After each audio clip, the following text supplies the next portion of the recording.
안녕하십니까 여러분. 수요 리워드에 오신 것을 환영합니다.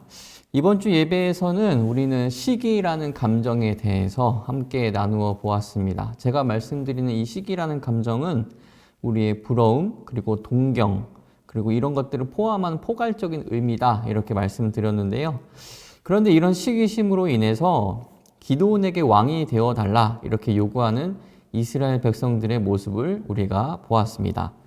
이스라엘 백성들은 당시 가나안의 다른 민족들이 부러웠습니다. 그들처럼 되기를 간절히 원했고요. 그들처럼 세지고 부해지기를 동경했습니다. 그래서 그들을 향한 시기심으로 인해서 기드온에게 왕이 될 것을 요구했다는 것이죠. 하나님께서는 이스라엘을 애굽에서 구원해 내시고 그리고 계속해서 이스라엘에게 요구하신 것이 무엇이냐면 하나님 나라의 백성의 정체성을 지켜라. 이것에 대해서 계속해서 요구하셨습니다. 하나님의 통치의 아름다움으로 이스라엘을 세우고 자신들의 존재를 또 세우고 자신들의 역사를 채워야 했지만 세상을 시기하는 시기심으로 인해서 그들은 그렇게 하지 못했습니다. 그저 자신들의 먹고 사는 문제를 해결해주고 자신들의 나라가 강해지는 것만을 원했지 그들의 정체성에 대한 고민과 싸움은 전혀 없었다는 것이죠. 이것은 신약 시대에도 마찬가지였습니다. 하나님께서 구원을 이루신 방법은 희생의 어린 양으로 오신 예수 그리스도를 통해서였습니다. 그런데 이스라엘은 강한 제국인 로마를 시기했고요. 그들처럼 되기를 또 원했습니다.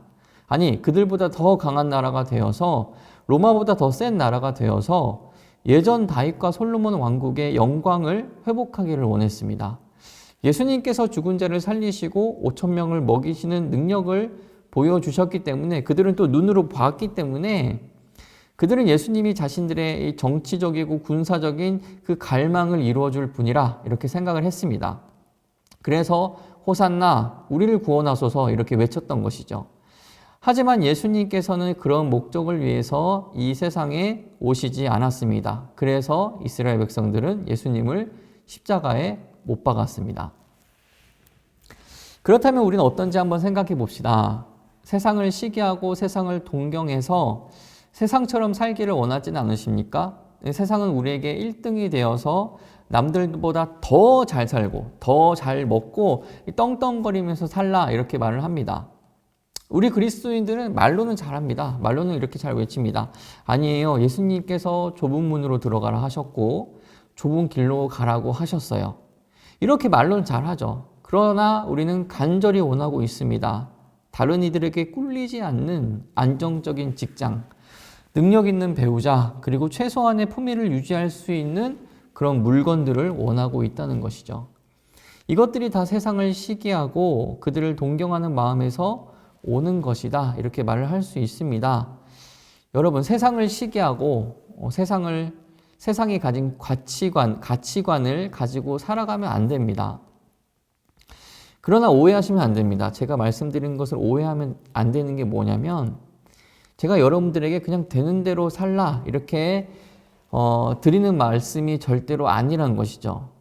열심히 공부하고 열심히 준비해서 할 수 있는 한 실력을 갖추십시오. 그리고 열심히 노력해야 됩니다. 그리고 그 실력을 가지고 세상처럼 위로 꼭대기로 올라가려고 하지 마시고 그 실력을 가지고 어디로 가요? 아래로 내려가십시오.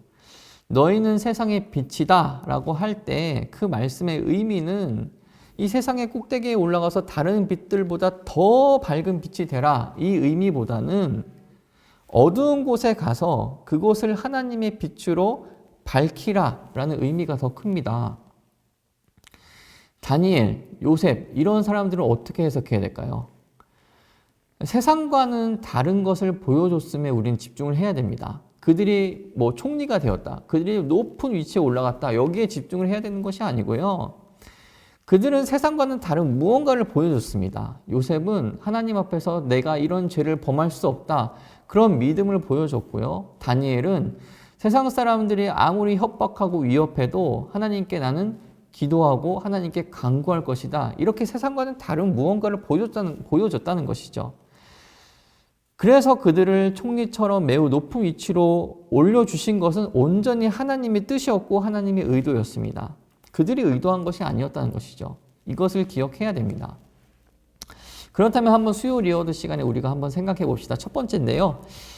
혹시 우리가 이스라엘 백성들처럼 세상을 시기하고 동경했던 경우가 있었다면 언제였는지, 혹시 지금은 그러고 있는 것은 아닌지, 그리고 세상의 어떤 점이 그렇게 부러웠는지 한번 생각해 보시기 바랍니다. 잘 한번 생각해 보시고요. 그리고 두 번째로 한번 생각해 보십시다.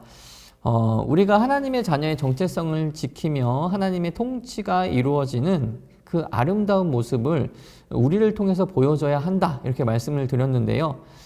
세상과는 다른 무언가를 보여줘야 한다는 것이죠. 그렇다면 한번 생각해 봅시다. 수요 리워드 두 번째인데, 세상과는 다른 하나님 자녀의 정체성, 그리고 하나님 통치의 아름다움은 과연 구체적으로 어떤 모습일지 한번 생각해 봅시다. 그것은 개인적인 것이 될 수도 있고요. 혹은 공동체적인 것이 될 수도 있습니다. 하나님 자녀의 정체성을 지키는 개인의 모습이란 어떤 것일지, 아니면 하나님의 통치가 임한 공동체의 모습이란 어떤 것인지 한번 생각해 보시기 바랍니다. 이것에 대해서 우리가 본받을 만한 좋은 예가 있다면 또 나눠주시고요. 우리 청년 여러분, 세상과는 다른 모습을 보여주면서 그리고 하나님 자녀의 정체성을 지켜나가기를 소원합니다. 쉬운 싸움은 아닙니다. 매우 어려운 싸움입니다. 그러나 이런 어려운 싸움을 함께 믿음으로 인내하며 감당하는 우리 믿음의 동지들이 되시길 간절히 기도합니다.